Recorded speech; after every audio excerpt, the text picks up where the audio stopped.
My name is Cecil Aneteabi. I'm a Ghanaian architect, principal of Incept Architectural Consult, IAC for short, practicing in Ghana for the past 22 years.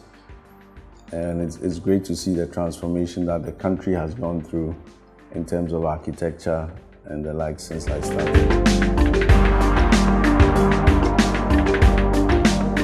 We all know Toyota, the car company. They approached a project management firm we work with, ADK, to design the warehouses, factory offices, retail center, the new head office on the Temamoto Way. We started in 2015. It took us about 4 years going back and forth to finalize with the design and get it started. Very interesting project. I'm working with a company like Toyota. Nothing is straightforward. Everything is about collaboration and working with a brand and working with the engineers and corporate image. So generally it was on 3.57 acres. The built-up area was about 1.5 acres and 300 parking lots. There was an administrative wing, showroom, sales, transformer houses, support services. And what was interesting was they wanted to more or less work in their retail, their administrative, their teaching facilities, their staff support systems like clinics, gyms, and the like into it. So it was quite a wide brief which had standards which had to be followed.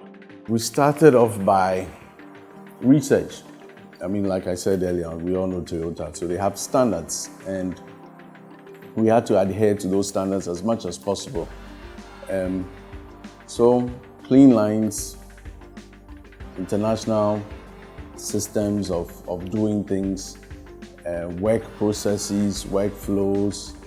It was interesting. We started with a certain facade, a rising sun facade like the Toyota emblem, but that was later changed to something more formal because they didn't want to, how should I say, affect their logo in any way. They didn't want to have half a logo. It was either the full logo or not. And so that was changed. It was difficult working on it, I must say, because of all the reviews that you had to get on the project to get it done. So we had about 6 different concepts. It was never just one. That idea of you being an architect and being able to appreciate what your client wants the first time, it doesn't happen. 6 different concepts. They go through different meetings. I think the Asians are very big on symbology. So something you can draw and seems fine in your environment may mean another thing in theirs. So you have to be very sensitive to what they aspire for. First thing we realized are the colors. We wanted it to have an aerodynamic feel. We wanted to design a building that looked like a car, that looked like the cars they designed, like an engine. It's not just an engine, it's the body. Sometimes you look at, I can't reference any other car but a Toyota at this point. A car can be parked, but you look at it and it's moving. It feels as if it's moving. So we imagine that, yes, a lot of people experience Toyota in a flash. And we didn't want to disrupt their eye points, their viewpoints in terms of appreciation of the building. And we wanted something that was light. We wanted colors, also with collaboration with our clients, that were soft and it didn't just hit you. So as opposed to a bright yellow or green or whatever, it's still gray, still glass, still soft earth tone. So in a way, we're trying to be romantic and merge with Temamoto. Temamoto is sparse, then you get all these industrial buildings. And there are a lot of people who try to call attention to themselves by color and amazing form, but we were being very subtle. We weren't so loud because we know that, yes, we know who we are. We're Toyota, we're number one. We don't have to make so much noise. You notice us anyway. The whole idea was right at the entrance was to showcase the cars.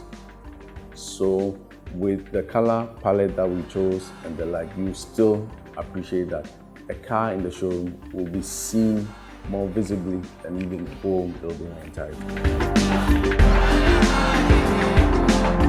I like the fact that the client was thinking of his team and the staff and the people who use the building across various points. There was the customer, there was the workers at Toyota and workers at TU. There are office workers and then there are also the industrial workers, and providing various facilities that will make them, enjoy the place. And one of them that are seen from the roadside are the upper terraces with the pergolas. To have an industrial building and suddenly you see wood and green is quite new. Normally they'll be tucked in at the back somewhere away from sight. But this was quite an interesting feature that even when you're entering the building, you appreciate it and you start wondering, okay, what's happening up there? So we like the fact that, those features, that particular feature allows you to dialogue, to interact with the building and wonder what else is happening here, So that was quite interesting. If you do enter, the entrance is quite interesting with the water and the green. It's all part of the client's philosophy for nature and harmony. They're big on harmony. So we tried to capture that in the architecture and I think it worked out. The fact that it was an industrial building didn't mean that it had to look like one throughout. Yes. So that was a welcome addition that we had. The views from there are terrific, amazing, and very calming when you're up there. It surprises you. You'll be on the motorway, during the day you might pass it before you even realize it. At night is where you really do see because of the lights.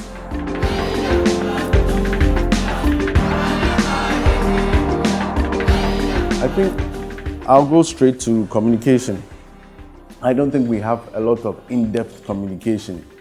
And when you get a client who is interested in every aspect of the design, be it the factory process, anybody can imagine that Toyota would just be interested in industry and getting the cars fixed. But even a fountain design, just the fountain, went through so many reviews, analysis, and when you get your client being detailed on the small things, it lets you set up. And you realize that, wow, is this how detailed they want to be? So we kept on appreciating how detailed they really were. And we kept on appreciating why they are a successful car company. So a lot of the consultants came into the scheme thinking it was just another project with just another client who has money, but I'm sure they all learned from that. The collaboration was also intense, even on the local front. Like I mentioned earlier, we harnessed technology to keep on track and keep on reviewing. It was not just sending emails, it was WhatsApp forums and meetings and in-person meetings. It stopped being, a stoic and an organized project whereby we come for project meetings only once a week and then we do minutes. It was, hey, this is the project, 24/7, we're moving. Have you seen this? Have you done that? Are you on the same team? Are you on the track? It was amazing. It was amazing. So as athletes, if we were a football team and Toyota was our coach, we just won the World Cup and that's how we're all feeling now. But there's been a lot of collaboration and communication. We wonder whether that can be duplicated on any other project again because of who our client was. But we will definitely take it to other projects and encourage that kind of collaboration on future projects. Inside we say life by design. We talk about purposeful living. We talk about the effect that design has on life, to put it literally. But then it goes more than that. The spaces that we create, they end up creating us. That's one statement by Jim Rohn. He said that, and it's very true. There are a lot of issues that can be attributed to architecture, directly or indirectly. As architects, we know that it's directly, but everybody else might say it's indirectly. So you're always thinking about how your spaces affect and enhance. A client wants a place for his workers. Will it be something that they enjoy coming every day? Life by design. You've done narrow corridors. You've done no window, no ventilation. Productivity goes down. In the West, they measure these things to a very high degree. Unfortunately, we're not too big on it in this part of the country. Most clients just want the rain not to beat the employees, and that's it. But there's a lot of psychology that goes behind space. So it's something we look into. And with every project, we try to educate or discuss to our clients that, oh, this will enhance, this will turn out better. Yes, it costs some money, but then, hey, your staff, your team, they're your greatest assets. What can you do to make their life more interesting? So when we're successful, we come up with things like that, yes. And that will provide more harmony to the work. My advice to young architects, I coined an acronym PET, and I said you have to be passionately persistent. It's not your ideas are not received immediately. There's so many stories about great architects who had to argue their way, convince their way, present their way before they got their projects. But you need a lot of persistence to be appreciated and accepted. Then the next one was E, enthusiastically empathetic. I go back to our mantra, life by design. You're thinking about the life processes that will occur in the buildings that you design. It's not really about you. Even in designing, you have to be empathetic to your client, what they like, what they don't like, even to their knowledge. Do they understand what you're saying? I don't see a lot of empathy. And it's just that, this is it, take it. So there has to be a lot of empathy, and people don't know how to show empathy. I don't know whether there's a course in it or the like. One thing we get from our clients a lot is that we listen. They just like the fact that they listen. But a lot of people don't listen, and we're even surprised. So empathy is very necessary. And it's not just, I'm listening to you. It's, you are now your client. You are not yourself, you are your client. If it's a pastor at church, you're a pastor. If it's a rich person, you're a rich person. If you're a poor person, it's a poor person. If it's an affordable thing, you keep on changing. You're empathetic, like a chameleon.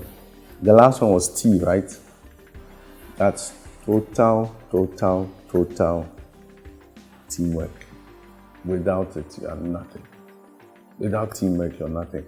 I'm privileged, I'm honored to be a principal architect and present schemes and talk about projects and the like, but I know that I'm nothing without my team. And it's something that is always downplayed by so many people. When they're in the limelight, maybe the team is forgotten, but there's no project on this earth that was coined without a team, was fabricated, was thought about, was discussed without a team. And we have to appreciate that behind every success, there's a team. There's a team. There may be one person who's spearheading or representing, but it's teamwork across all fronts: architecture, mechanical, electrical, client. Teamwork is key. If you cannot think of architecture like you're playing football, then don't be an architect.